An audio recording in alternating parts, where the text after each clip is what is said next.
कोर्टाने उज्ज्वला थिटे यांचा अर्ज फेटाळल्यानंतर अनगर नगरपंचायत प्रथम नगराध्यक्ष म्हणून निवडून आलेल्या प्राजक्ता पाटील यांनी प्रतिक्रिया दिली आहे। अनगर आणि परिसरातील लोक एका कुटुंबाप्रमाणे राहतात, पण तालुक्यातील विरोधकांनी आमच्या कुटुंबात फूट पाडण्याचा प्रयत्न केला असा आरोप त्यांनी केला आहे। दरम्यान आमचा न्याय व्यवस्थेवर विश्वास होता आणि आहे आणि त्यामुळेच आम्हाला न्याय मिळाला असंही प्राजक्ता पाटील यांनी म्हटलंय।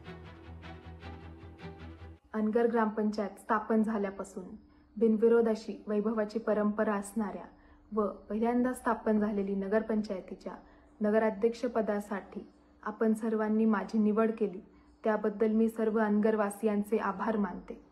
अनगर व पंचक्रोशीतील लोक हे एका कुटुंबाप्रमाणे राहतात। आजपर्यंत येथील वादविवाद हे आपापसात मिटवले जातात, परंतु तालुक्यातील काही विरोधकांनी आमच्या या कुटुंबामध्ये फूट पाडण्याचा प्रयत्न केला, पण आमचे ग्रामदैवत श्री अनगरसिद्ध महाराज यांच्या कृपेने आणि थोरामोठ्यांच्या आशीर्वादाने हे शक्य झाले नाही।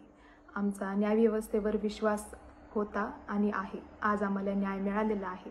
न्यायदेवतेने आज आमच्या विश्वासावर शिक्कामोर्तब केलेला आहे। लोकशाही मराठी ऐका, पहा, जागरूक रहा।